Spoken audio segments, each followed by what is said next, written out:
할렐루야. 주님만이 영광을 받으시기 바랍니다. 할렐루야. 오늘은 모처럼 한국교회가 하나 되어서 1907년 평양에서 일어난 대부흥을 기념하는 뜻깊은 날입니다. 이러한 역사적인 예배에 저와 같이 자격 없는 사람이 설교를 맡게 된 것은 너무나 두려운 일이 아닐 수가 없습니다. 은혜를 가로막는 악한 종이 되지 않도록 특별히 기도해 주시기를 바랍니다. 100년 전 한국교회는 복음을 받아들인 지 불과 반세기가 되지 않았습니다.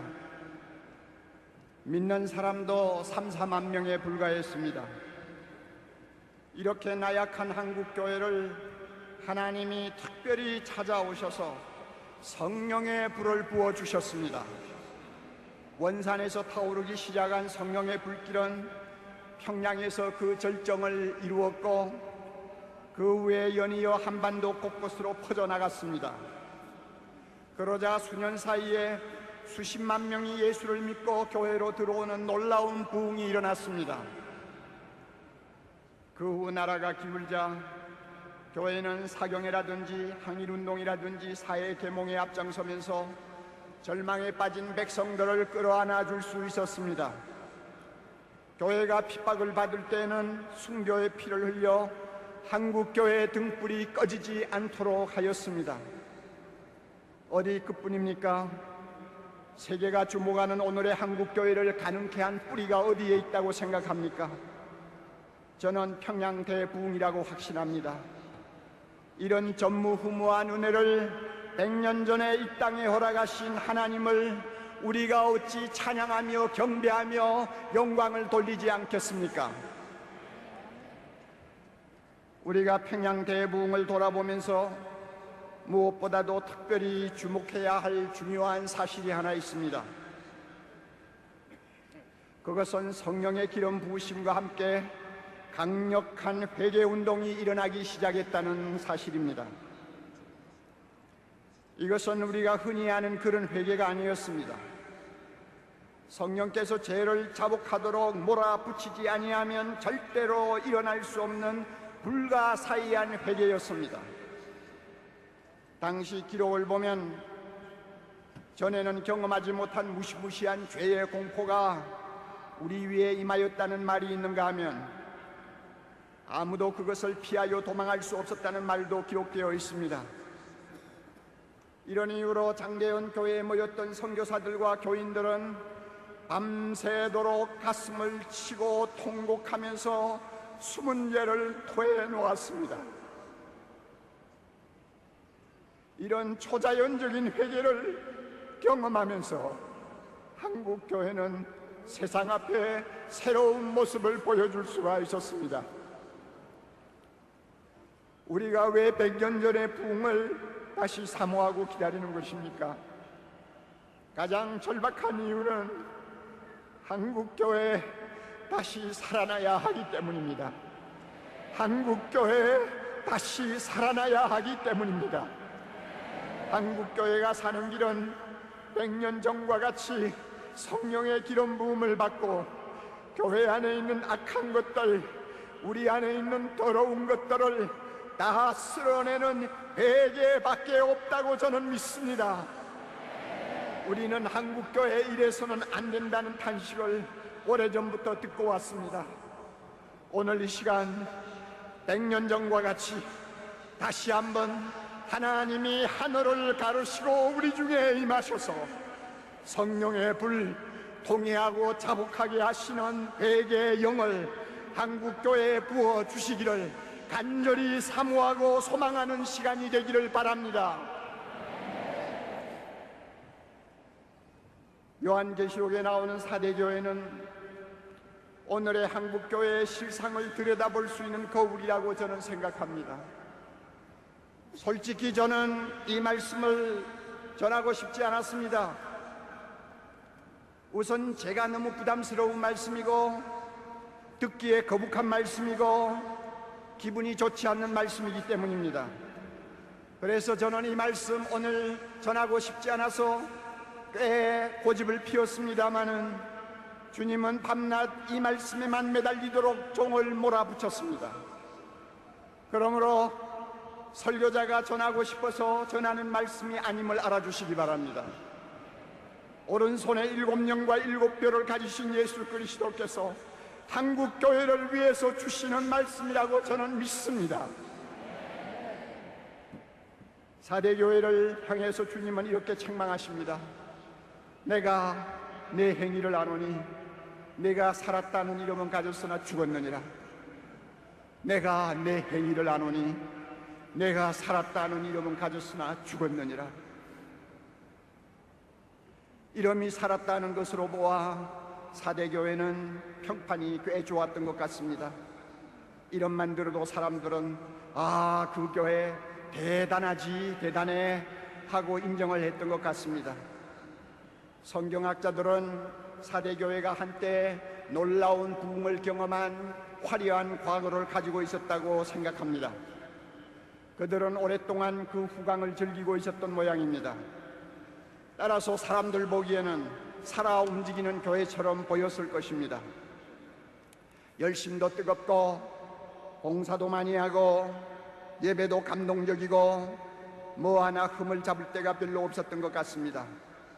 그러나 이런 것들은 어디까지나 사람들의 눈에 비친 그 교회의 허울에 지나지 않았습니다.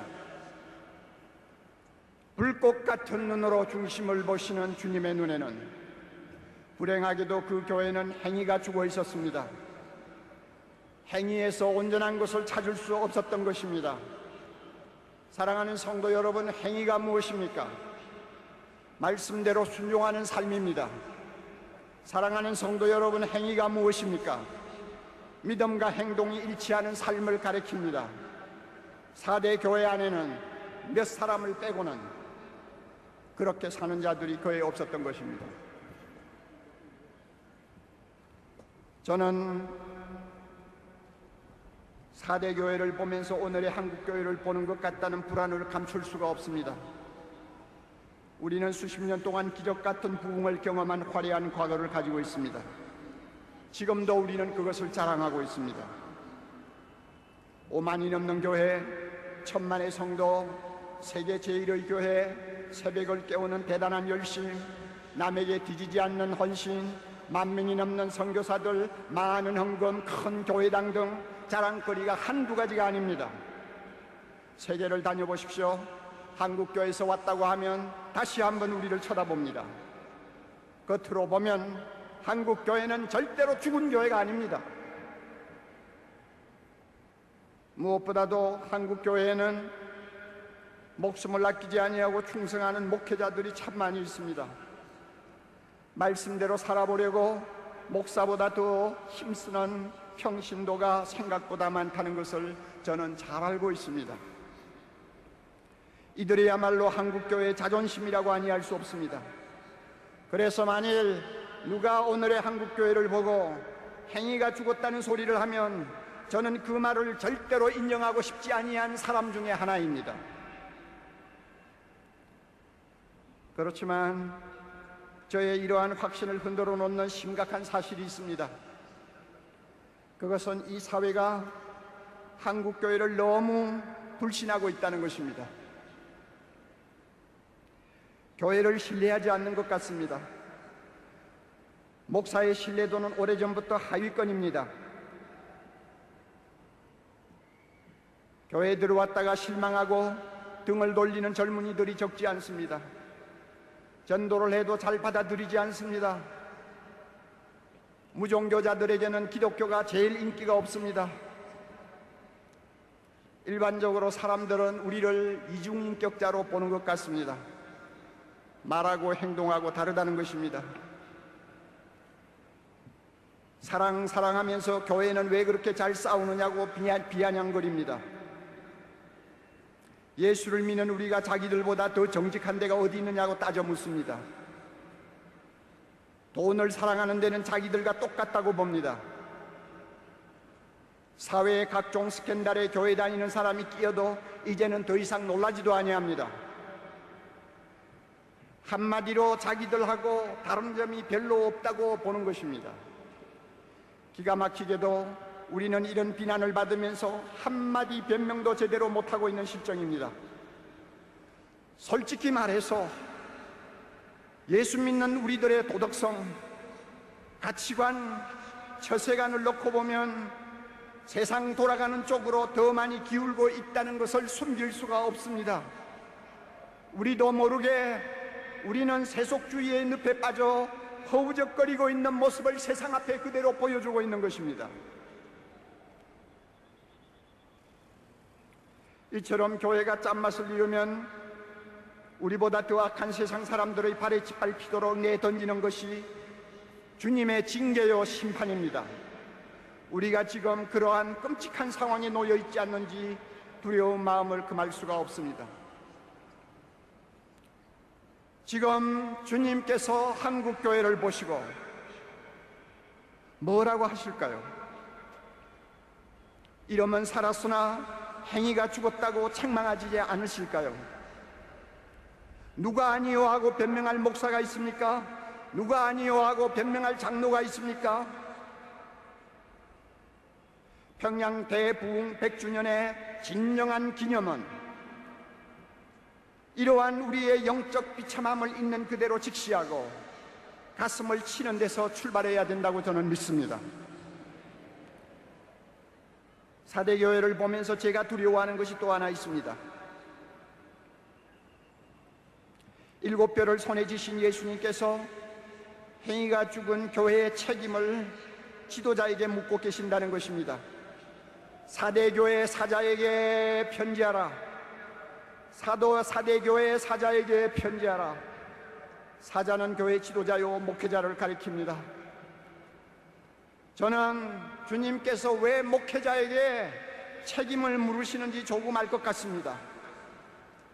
수십 년 목회를 하면서 목사의 입장에 서면 이름은 요란하지만 행위가 죽은 교회를 만드는 것은 별로 어렵지 않다는 것을 저는 터득하게 되었습니다. 어떻게 하면 되는지 여러분 아시고 싶습니까? 이렇게 하면 됩니다. 목사가 말씀을 가르치거나 설교를 하면서 복음을 조금씩 변질시키면 됩니다.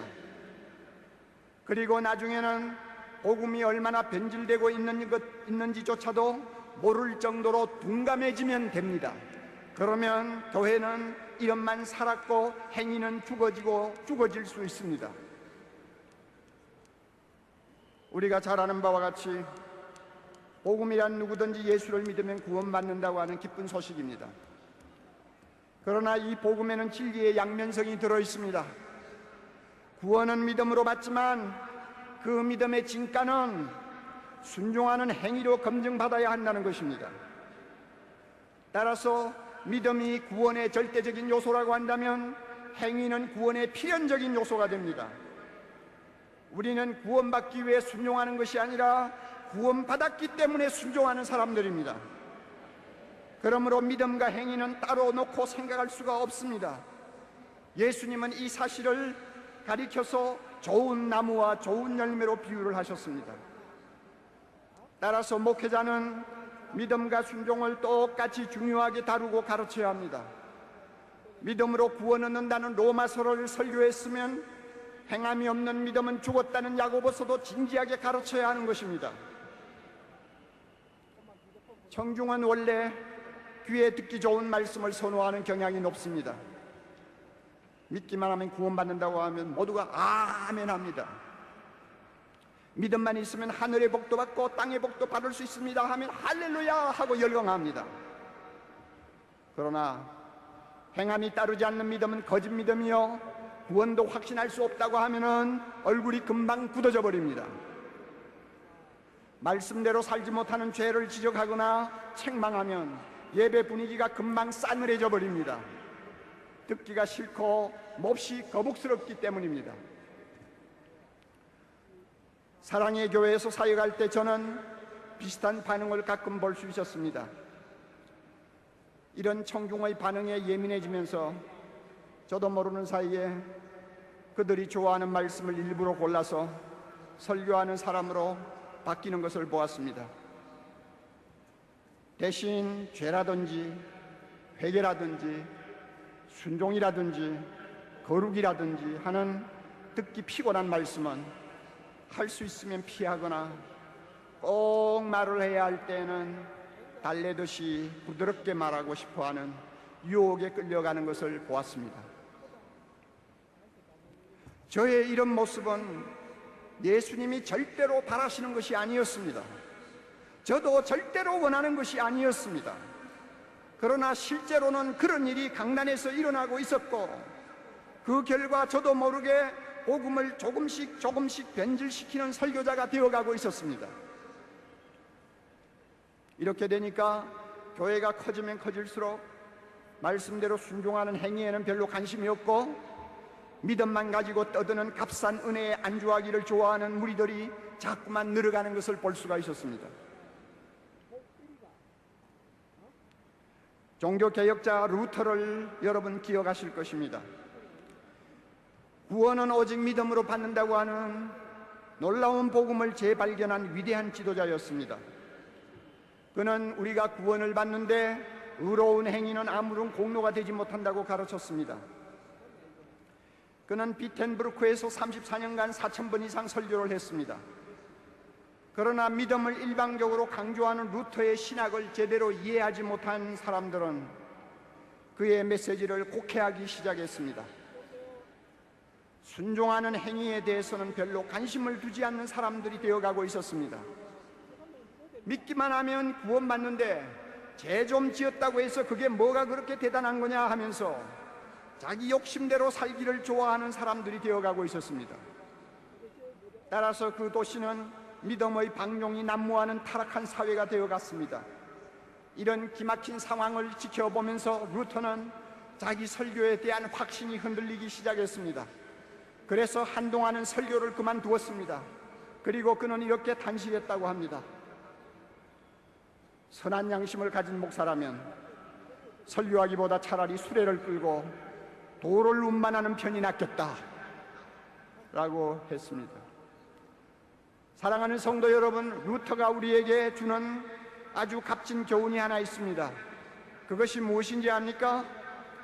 교회의 지도자가 복음을 가르치면서, 복음을 전하면서 믿음만 일방적으로 강조하고 믿음의 열매가 되는 행함을 등한히 다루든지 무시하면 입만 살고 행위가 죽어버리는 4대 교회가 되어버릴 수 있다는 것입니다. 사도행전 20장 20절을 보면 바울은 유익한 말씀은 무엇이든지 공중 앞에서나 각 집에서나 거리낌 없이 전하고 가르쳤다고 했습니다. 그러나 저 자신을 포함하여 한국교회 많은 지도자들은 바울처럼 무엇이든지 거리낌 없이 전하는 용기를 잃어버리고 있는 것 같습니다. 단 것은 먹이고 쓴 것은 할 수 있으면 먹이지 않으려는 나쁜 설교자가 되어가고 있는 것 같습니다. 이런 설교자는 청중에게 인기가 있어서 사람들을 많이 끌어모으는 데는 성공할지 모르나 행위가 죽은 교회를 만드는 것은 시간 문제라고 저는 생각합니다. 한국교회 지도자 여러분, 복음을 변질시켰다는 주님의 질책에서 자유로울 수 있는 사람이 우리 가운데 몇이나 됩니까? 입만 살았고 행위가 죽어버린 교회를 만든 책임은 너에게 있어 하고 따지신다면 나는 아니요 하고 발을 뺄 수 있는 목회자가 몇 사람이나 됩니까? 평양 대부흥의 진정한 기념은 복음을 변질시키고 행위가 죽은 교회를 만든 죄를 놓고 가슴을 치는 목회자들의 회개로부터 시작되어야 한다고 저는 믿습니다. 이것이 한국교회를 향하신 간절한 주님의 소원이라고 저는 확신합니다. 주님은 행위가 죽은 4대 교회를 향해 회개하라고 명하십니다. 회개만이 살 길이라는 것입니다. 한국교회를 향해서도 똑같은 명령을 하고 계신다고 저는 믿습니다.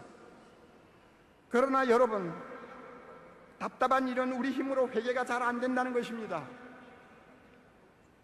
다 해보셔서 아시지 않아요? 우리 힘으로 회개 잘 못합니다. 입으로 잘못했다는 말은 수없이 할 수 있지만 죄를 끊어버리고 단호하게 돌아서는 거룩한 결단은 잘하지 못합니다. 그래서 100년 전에 하디 선교사가 하던 회개, 길선주 장로가 하던 회개, 무명의 성도들이 밤새도록 추운 겨울밤 찬마룻바닥에 엎드려 땅을 치며 통곡하던 그 회개를 오늘 한국교회에서는 찾아볼 수가 없게 된 것입니다. 그들에 비해서 우리는 엄청나게 많은 죄를 더 짓고 사는 사람임에도 불구하고 오늘날 회개는 점점 한국교회에서 형식적인 것이 되어버리고 말았습니다. 이것이 오늘 한국교회의 생명을 서서히 죽이는 암과 같은 존재라고 생각합니다. 우리가 진정한 회개를 하고 세상 앞에 새 옷을 갈아입으려면 성령께서 회개할 힘을 우리에게 주셔야 합니다. 통회하고 자복하고 버리는 결단을 할 수 있도록 성령이 우리를 도와주셔야 합니다. 우리의 힘으로는 안 됩니다. 우리의 능으로도 안 됩니다. 오직 하나님의 신으로 할 수 있습니다. 한국교회는 하나님의 성전된 우리를 깨끗하게 청소하실 성령의 초자연적인 역사가 절실히 필요합니다. 이를 위해 100년 전과 같이 하나님께서 하늘을 가르시고 이 땅에 강림하셔서 아낌없이 부어주셨던 성령의 불, 회개의 영을 다시 부어달라고 힘을 다해 부르짖어야 될 것입니다. 부르짖고 문을 두드리면 주님께서 응답하실 줄 믿습니다. 너희가 악할지라도 자녀에게 좋은 것을 줄 줄 알거든 하물며 하늘에 계신 너희 아버지께서 구하는 자에게 성령을 주시지 않겠느냐? 성령을 주시지 않겠느냐? 성령을 주시지 않겠느냐? 성령을 주시지 않겠느냐? 우리 하나님의 약속입니다. 한국교회가 진정으로 회개하고 죽은 행위를 벗어버리면 아직도 죽음의 권세 아래서 신음하고 있는 이 백성을 구원할 수 있다고 믿습니다. 한국교회가 믿음과 행함이 일치하는 온전한 복음을 다시 회복하면 온갖 더러운 죄로부터, 그 죄에서 나는 악취로부터 이 사회를 치료할 수 있다고 믿습니다. 한국교회가 성령의 능력을 다시 입으면 북한에 무너진 교회를 우리 모두 다시 일으킬 수 있다고 믿습니다. 한국교회가 성령의 거룩한 불이 타오르는 용광로가 되면 주님께서 21세기 세계를 위해 가장 중요한 일에 우리 한국교회에 불러주실 줄 믿습니다. 믿습니다. 두 손을 높이 들고 여러분 따라합시다. 주여, 한국교회를 살려 주옵소서. 한국교회를 살려 주옵소서. 통회하고 자복하는 영을 부어주시옵소서. 부어주시옵소서. 부어주시옵소서. 머리 숙여 기도합니다. 거룩하신 주여, 이놈이 죄인입니다. 이놈이 한국교회, 입만 살았다고 떠들고 행위가 죽어버린 한국교회를 만든 장본인입니다. 주여, 이것이 감히 설교할 자격이 없는데도 주님이 이 말씀을 전하라고 비참한 것을 몰아붙였습니다.